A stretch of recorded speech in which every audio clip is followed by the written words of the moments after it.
Welcome again and thanks for joining us for Links 007 TV Celebrity to the Scoop.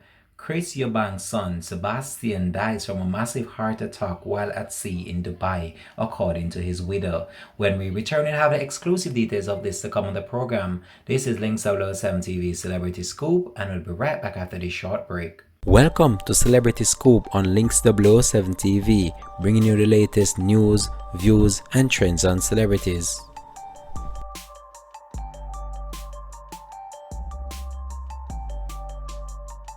Welcome back and thanks for joining us for the program. This is Links 007 TV Celebrity to the Scoop. So coming up on the scoop for today, we have the confirmed report of what really led to the death of Sebastian Eubank, the son of Chris Eubank.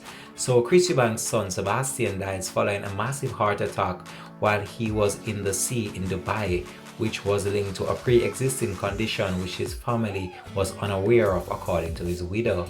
The younger Eubank, son of the former heavyweight boxing champion, died on Friday, days before his 30th birthday and a month after he became a father. In a statement released on Tuesday, his widow said that Dubai police and the coroner have confirmed after a post-mortem examination that Sebastian Eubank tragically died from a massive heart attack whilst at sea and probably could have been saved even if he was out of the water. There have been evidence of a pre-existing heart condition that was unaware to his family. We'll continue to track this story and provide you with any more information to come on this. This has been Links 007 TV, and we here just want to take this opportunity just to express our heartfelt condolences to the family and friends of the late Sebastian Eubank. This is where we leave you for now. Celebrity Scoop signing off once more.